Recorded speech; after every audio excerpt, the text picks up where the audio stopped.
नमस्ते बच्चों, कैसे हो आप सब? ठीक हो ना? अपने स्वास्थ्य का ध्यान रखिए बच्चों। और ऑनलाइन क्लासेस, ऑनलाइन पढ़ाई कर रहे हैं तो हर वीडियो को ध्यान से देखिए और समझने का प्रयास कीजिए, ठीक है ना? तो आज आप आपकी 10th class Hindi first language का किताब खोलिए, स्टडी मटेरियल भी खोलिए, आपके बाजू में रखिए, ठीक है ना? आज हम 10th class Hindi first language के लेसन नंबर 8 का अध्ययन करेंगे। आप आपके किताब यानी first language Hindi 10th class first language Hindi का टेक्स्ट बुक पेज नंबर 54 खोलिए। देखिए, लेसन का नाम है, यही तो लेसन, बच्चों से ना छीने उनका हक। बच्चों से न छीने उनका हक।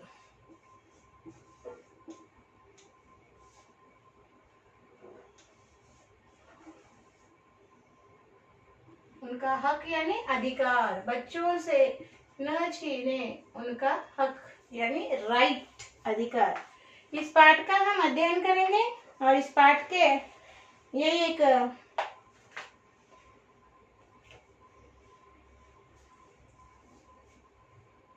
ये न्यूज पत्र में दिया हुआ, ओके, क्या है ये, संपादीय कहलाते हैं। ओके, संपादी है यानी एक एडवर्टाइजमेंट है न्यूज पत्रों में, यानी न्यूज़पेपर में आया हुआ एक संपादी एडवर्टाइज है। ओके, इसे किस तरह से लिखा जाता है इसके बारे में जानकारी देने के हेतु ये पाठ आपके पाठ्यपुस्तक में दिया हुआ है। यहाँ पर देखिए बच्चों, पेज नंबर 54 उन्मुखीकरण में देखिए, ध्यान से सुनिए। खेल सब पसंद करते हैं, स्वाभाविक रूप से खेल में हार जीत होती है, दोनों में किसी एक को अनिवार्य रूप से हारना पड़ता है। जो जीतते हैं वे विजेता कहलाते हैं। कुछ लोग हार से निराश हो जाते हैं, लेकिन खेलों में हार जीत न देखते हुए अपने कौशल प्रदर्शन पर ही ध्यान देना चाहिए। हमें अनुशासन, लगन, कौशल, सहनशीलता, नियम पालन आदि गुण एक दूसरे से अपनाने का प्रयास करना चाहिए। यहाँ पर देखिए बच्चों, खेल में हमें कौन सी नीति को अपनाना है उसके बारे में उन्मुखीकरण में आपको एक अनुच्छेद दिया गया है। यहाँ बताया गया है कि खेल खेलना सबको पसंद है और खेल अकेले नहीं खेला जाता, ये तो वर्गों में खेला जाता है, यानी ग्रुप्स में खेला जाता है। तो एक ग्रुप दूसरे ग्रुप के अपोजिशन रहेगा, ओके, यानी दो ग्रुपों के बीच मैच होगी। कौन सा भी खेल ले लो, दो ग्रुपों के बीच मैच होगी। तो वास्तविकता क्या है, एक जीतेगा, एक ग्रुप जीतेगा, एक ग्रुप हारेगा। या फिर दो व्यक्तियों में खेल होगा, एक व्यक्ति जीतेगा, दूसरा व्यक्ति हारेगा। मगर खिलाड़ियों की नीति कैसी होनी चाहिए? खेल में वो हार जीत को न देखे, बल्कि उनका ध्यान अपने स्किल यानी कौशल प्रदर्शन पर उनका ध्यान रहना चाहिए। कौशल यानी क्या है? आप में जो खूबी है, आप में जो स्किल है स्पोर्ट्स के, अगर आप फुटबॉल के स्पोर्ट्समैन हो, फुटबॉल अच्छा खेलते हो, तो जो फुटबॉल के जो गुण है आप में, उसको और भी अधिक सुंदर ढंग से प्रदर्शन करने पर आपका ध्यान रहना चाहिए, ना कि सामने वाले को हराने पर। वो तो रहेगा, जीतने की तो भावना रहना चाहिए, मगर अगर कभी हार भी जाओ तो निराश नहीं होना चाहिए। सोचना चाहिए कि मेरा प्रदर्शन कुछ कम हुआ और नेक्स्ट टाइम मुझे और प्रैक्टिस कर और मेरे इस खेल के स्किल का और अच्छा प्रदर्शन करना होगा। जब आपका ध्यान अपने इस खेल के अच्छे प्रदर्शन पर होगा तो स्वाभाविक है कि आप जीत जाओगे। तो हमें कोई जीता तो उस पर गुस्सा नहीं, क्रोधित नहीं होना चाहिए, और हारे तो आप अपने आप को खुद निराश नहीं होना चाहिए, और ज्यादा मेहनत कर आगे बढ़ने की भावना हम में होनी चाहिए। और खेल में, एक खिलाड़ी में कौन कौन से गुण होना चाहिए? अनुशासन यानी डिसिप्लिन होना चाहिए। डिसिप्लिन है तो ही जीवन में आप एक अच्छे नागरिक बनोगे। खेल में हमें अनुशासन होना चाहिए। लगन यानी पट्टुदला बोलते ना तेलुगु में, वो लगन होनी चाहिए। कौशल यानी स्किल्स होने चाहिए। सहनशीलता, पेशेंट होना चाहिए, पेशेंस। ओके। नियम पालन यानी रूल्स फॉलो करना चाहिए। आदि गुणों को एक दूसरे खिलाड़ियों से देखकर हमें सीखना चाहिए। यहाँ पर आपको 3 प्रश्न पूछे गए हैं। खेल में जीवन संघर्ष का प्रशिक्षण मिलता है कैसे? खेल खेलने से हमें जीवन संघर्ष का प्रशिक्षण मिलता है कैसे? प्रशिक्षण यानी ट्रेनिंग। आशा निराशा खेल के 2 पहलू हैं। दोनों में संतुलन बनाए रखने के लिए किन गुणों की आवश्यकता होती है? अच्छे खिलाड़ी बनने के लिए किन चीजों की आवश्यकता है? इनके उत्तर आपके स्टडी मटेरियल में है, मैं उनको पढ़कर आपको समझाती हूँ। ठीक है।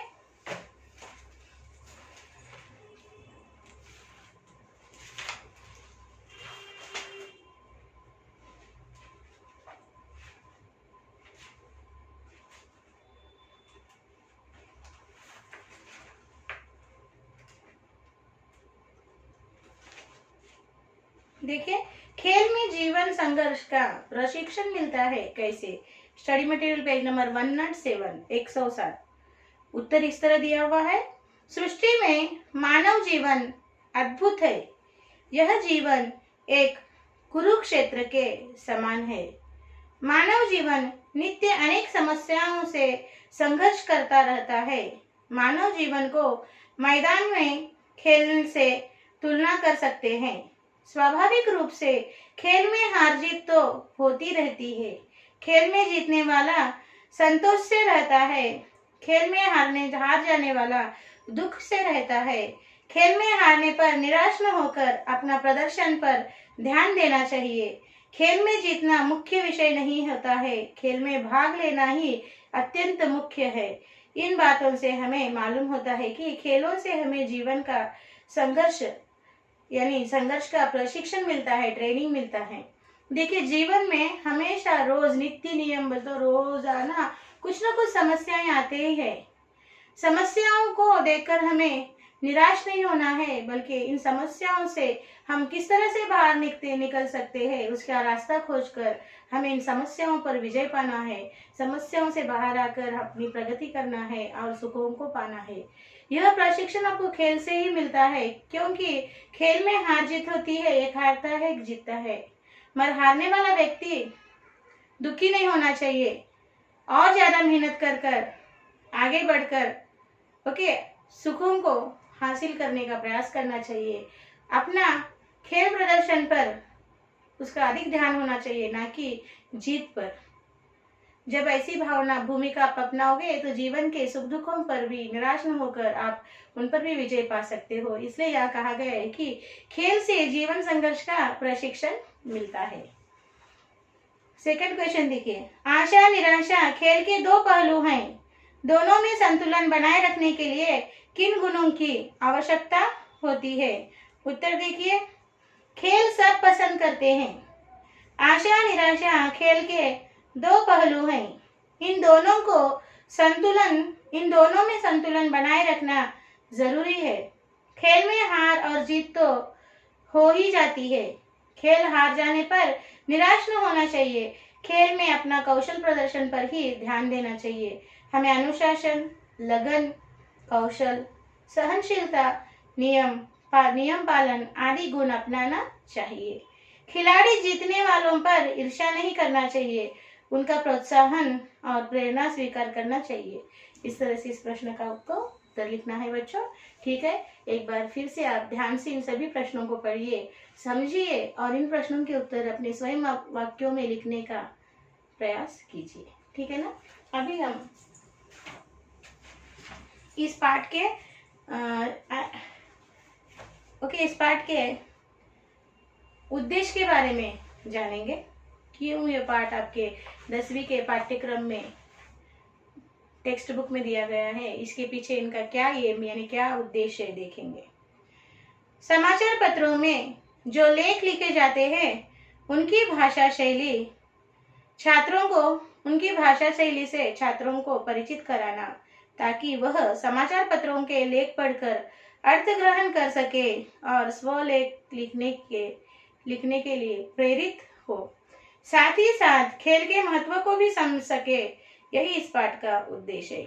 बच्चों, यह पाठ एक समाचार पत्र में लिखे हुए लेख है और यह समाचार पत्रों में लिखे हुए लेख आपके पाठ्यक्रम में इसलिए दिया गया है ताकि आप छात्रों को पता चले कि समाचार पत्रों में लेख किस तरह लिखे जाते हैं, किस तरह की भाषा का उसमें उपयोग होता है। इसका आप छात्रों को ज्ञान हो सके, परिचय देना और आपको भी इस तरह के समाचार पत्रों में लेख लिखने का लिए प्रेरित करना, एनकरेज करना और उसके साथ साथ खेल के यानी स्पोर्ट्स का इम्पोर्टेंस, खेल के महत्व आपको समझाना इस पाठ का मुख्य उद्देश्य है। बच्चों आगे देखिए, विधा विशेष। पत्र पत्रिकाओं में संपादक द्वारा लिखे गए लेख संपादकीय कहलाते हैं। पत्र पत्रिकाओं में संपादक द्वारा लिखे गए लेख संपादकीय कहलाते हैं। यह लेख अत्यंत सारगर्भित होते हैं।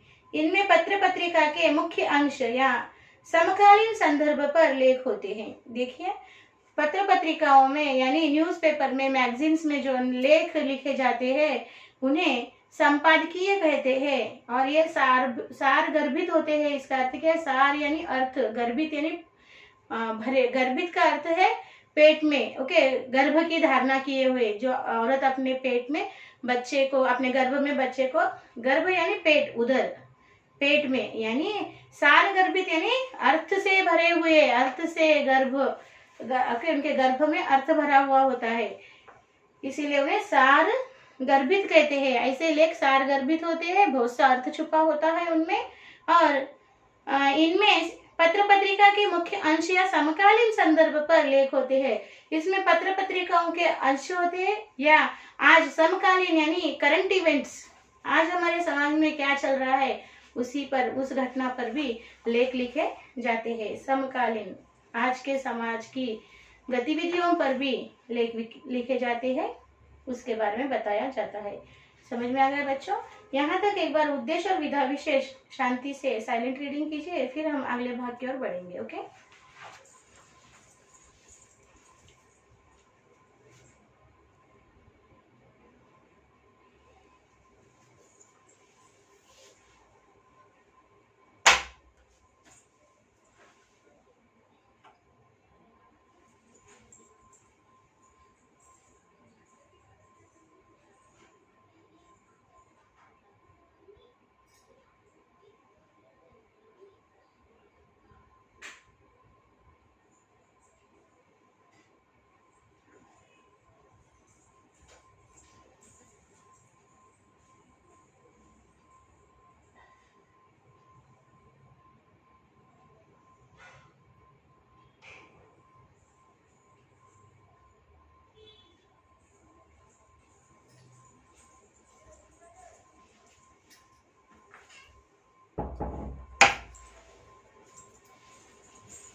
पढ़ लिया बच्चों? समझ में आया उद्देश्य और विधा विशेष? अब देखेंगे विषय प्रवेश। ओके, विषय प्रवेश पढ़ रहे हो, ध्यान से सुनिए। हमारे बच्चों के लिए शहर में खेलने कूदने के लिए जगह है ही कहाँ। जो भी खुली जगह थी वहाँ लोगों ने या तो मॉल्स बना लिए या उसे पार्किंग एरिया घोषित कर दिया, या फिर बिल्डर मुनाफा कमाने के लिए इमारतें बनाने के लिए टूट पड़े। मेरी कॉम के सामने कई बच्चों की माताओं ने अपनी समस्या रखी। आइए इस संदर्भ में मेरी कॉम के विचार जानें। देखिए, हमारे बच्चों के लिए आज शहरों की स्थिति ऐसी हो गई है कि पैर रखने को भी जगह नहीं बची। इतने लोगों की आबादी बढ़ गई है, जनसंख्या बढ़ गई है और लोगों ने खाली जगह छोड़ी ही नहीं। जो कुछ भी खाली जगह बच्चों के खेलने के लिए बची हुई थी वहां पर मॉल्स, शॉपिंग मॉल्स बना दिए गए हैं, या पार्किंग एरिया बना दिया गया है, या फिर बिल्डर्स मुनाफा यानी बेनिफिट पाने के लिए अपार्टमेंट्स बनाने के लिए उन जगहों का इस्तेमाल कर रहे हैं। बच्चों को खेलने के लिए जगह नहीं बची शहरों में, तो मेरी कॉम के सामने कई बच्चों के माँ बाप ने अपनी समस्याओं को रखा। तो मेरी कॉम कौन है और उनसे बच्चों के माँ बाप ने कौन कौन सी समस्याओं को बताया, उस सब का हम अध्ययन इस पाठ को पढ़कर करेंगे। ठीक है ना। तो देखिए मैं पढ़ रही हूँ। जब से मैं ओलंपिक पदक जीतकर लौटी हूँ, तब से सारा देश मुझे हाथों हाथ ले रहा है। एक के बाद एक स्वागत समारोह हो रहे हैं, जो मुझे अपने देश और देशवासियों के प्रेम और स्नेह के रूबरू करा रहे हैं। मैं सबका सच्चे दिल से शुक्रिया अदा करती हूँ।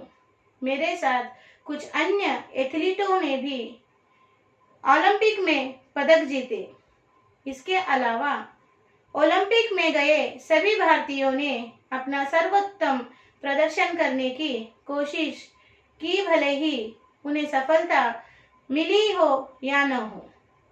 पूरे देश में इसको लेकर खुशी है कि लंदन ओलंपिक में भारत ने अब तक का अपना सर्वश्रेष्ठ प्रदर्शन किया। ओलंपिक पदक जीतने के बाद आयोजित किए जा रहे स्वागत समारोहों के कारण मैं देश के बाद आयोजित किए जा रहे मैं देश के महानगरों जैसे दिल्ली, मुंबई, बेंगलुरु, कोलकाता आदि में घूम रही हूँ।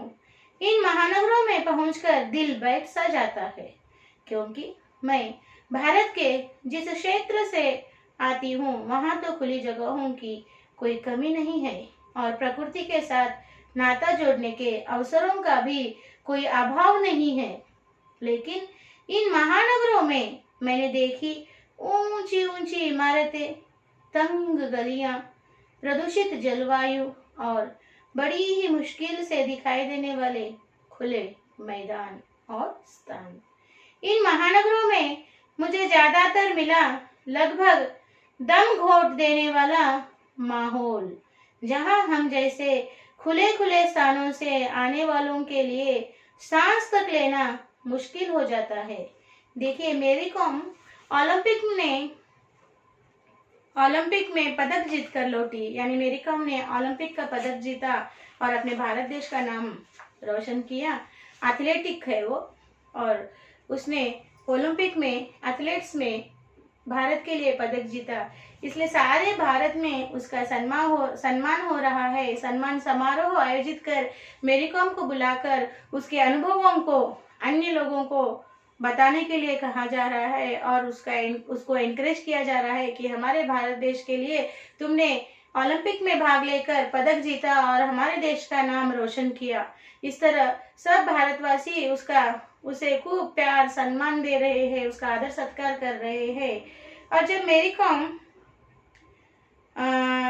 कॉम अलग अलग बड़े बड़े महानगरों में जाती है सम्मानों के लिए, जब उसे बुलाया जाता है तो उसकी नजर इन महानगरों में जो ऊंची ऊंची इमारतें हैं उसके ऊपर पड़ती है, और तंग गलियां हैं और प्रदूषित जलवायु, यानी जलवायु कैसा है वहाँ पे प्रदूषण बहुत है, और खेल खेलने के लिए बेचारे बच्चों के लिए कुछ खुली जगह और स्थान है ही नहीं। तब मेरी कॉम का दिल बैठ सा जाता है। ऐसी जगह बच्चों का विकास कैसे होगा? अगर बच्चे खेलेंगे नहीं तो उनका शारीरिक विकास, मानसिक विकास कैसे होगा? हमने खेला तभी तो हमने देश का नाम अन्य देशों में रोशन किया। आज के बच्चों को खेलने के लिए जगह नहीं होंगे तो वो कैसे आगे बढ़ेंगे, तो वो कैसे स्वस्थ रहेंगे, और भारत का आने वाली पीढ़ी कैसे स्वस्थ तंदुरुस्त रहेगी और देश का नाम आगे बढ़ाएगी। इसलिए उसका दिल बैठ सा जाता है। देखिए आगे क्या कहा गया है। यह निराशाजनक, और मेरी कॉम जिस क्षेत्र से आई है उसके गांव या वो जहाँ भी रहती है वहां पर खेलने के लिए बहुत सी खुली जगह है, और जहाँ पर वहाँ के बच्चे खुली जगह में खेल सकते हैं, अपना शारीरिक और मानसिक विकास कर सकते हैं। तो जब शहरों की हालत वो देखती है तो मेरी कॉम का दिल बैठ जाता है। देखिए यह निराशाजनक है कि महानगरों में बच्चों के खेलने की जगह निरंतर सिकुड़ती जा रही है। हर खुली जगह पर धीरे धीरे बड़ी बड़ी इमारतें खड़ी की जा रही हैं, इस सिलसिले को रोकने की आवश्यकता है। औद्योगिक अथवा शहरी विकास की गतिविधियों के लिए खेल के स्थानों से समझौता करना ठीक नहीं है। दो बच्चों की मां होने के नाते उस माहौल में मैं सोचती रही कि इन महानगरों के बच्चों को खेलने कूदने का मौका कहाँ मिलता होगा और कैसे जोड़ पाते होंगे वे प्रकृति से अपना नाता, जो हर बच्चे का संपूर्ण विकास के लिए अनिवार्य है।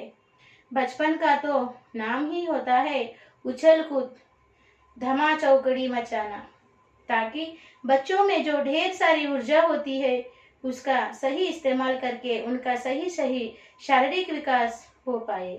अगर बच्चों को खुले में खेलने का अवसर न मिले तो वे या तो टीवी से चिपके रहते हैं या फिर वीडियो गेम में उलझे रहते हैं। इसलिए शायद आजकल बच्चों में मोटापा तेजी से बढ़ता जा रहा है और वे तरह तरह की अन्य समस्याओं से घिरे जा रहे हैं। इसके अलावा खुले में खेलने से बच्चों को मिलती है प्रकृति से जुड़ने का मौका, वही प्रकृति जो मानव जाति की सबसे अच्छी शिक्षक रही है। जरा सोचिए, अगर न्यूटन के घर के पास ही सेब का पेड़ ना होता तो हमें गुरुत्वाकर्षण का नियम कहाँ से मिलता। देखिए यहाँ पर बताया गया कि इन शहरों में बच्चों के खेलने के लिए खुली जगह नहीं है। यह बहुत निराशाजनक बात है और शहरों में दिन ब दिन डे बाय डे यह जगह और सिकुड़ती यानी कम होती जा रही है। बड़े बड़ी इमारतें धीरे धीरे बड़े बड़े इमारतें बन रहे हैं और इसे रोकने की जरूरत है। दो बच्चों की माँ होने के नाते उस माहौल में मैं सोचती रही, मेरी कौम भी दो बच्चों की माँ है, इसलिए वो भी सोचती रही अगर बच्चों को खेलने के लिए खुली जगह न होगी तो बच्चे प्रकृति के साथ अपना नाता कैसे जोड़ेंगे, वो इस प्रकृति को किस तरह समझेंगे। अगर बच्चों को खेलने ना दे तो उनका शारीरिक विकास कैसे होगा। बचपन का नाम होता ही उछल कूद करना, धूम मचाना, और बच्चों में जो अधिक ऊर्जा होती है उसको हम खेल में न लगाए तो बच्चे क्या होते हैं, टीवी से चिपक जाते हैं, वीडियो गेम खेलते हैं, कई अन्य बुरे कामों में लग जाते हैं। इस तरह बच्चों का भविष्य खराब होता है, शारीरिक विकास नहीं होता। वे आजकल इसीलिए बच्चों में मोटापा बढ़ जा रहा है क्योंकि खेलने के लिए जगह नहीं है और घर में ही बैठे रहना पड़ रहा है बच्चों को। तो इसे हमें रोकना चाहिए। अगर बच्चों का प्रकृति से नाता नहीं जुड़ेगा तो बच्चे सीखेंगे कैसे। प्रकृति सबसे बड़ी आदर्श शिक्षक है। बच्चे ज्यादातर चीजें प्रकृति से ही सीखते हैं। जैसे कि न्यूटन ने, अगर न्यूटन के घर के पास सेब का पेड़ ना होता तो हमें गुरुत्वाकर्षण का पता चलता क्या? नहीं। इसीलिए बच्चों को खुली हवा, खुली जगह रहनी बच्चों के लिए छोड़नी चाहिए, पेड़ पौधे लगाने चाहिए, ओके, ताकि बच्चे उनमें घूमे फिरे, खेले, समझे प्रकृति की हर बात को। ठीक है बच्चों, तो आज हम यही रुकेंगे। इस पाठ के शेष भाग का अध्ययन हम अगले भाग में करेंगे। आज का साक्षी इस तरह से लिखिए बच्चों। साक्षी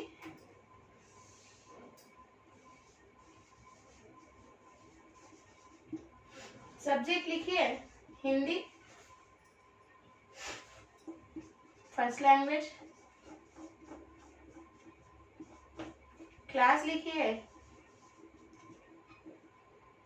10th क्लास और होमवर्क लिखिए learn and right meanings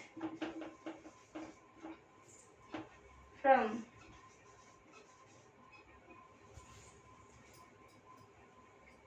meanings and question answers from textbook page number 54 in HW one time. Here parent side and teacher side. Okay, यहाँ पर आपको पेरेंट साइन लेना है बच्चों, ना भूलिए। ओके, और होमवर्क लिखकर स्कूल के मेल आईडी को समय में भिजवा दीजिए बच्चों। कोई पेंडिंग वर्क्स मत रखिए और पाठ को पढ़िए। पढ़ने से आपके विचार शक्ति का विकास होता है और आपको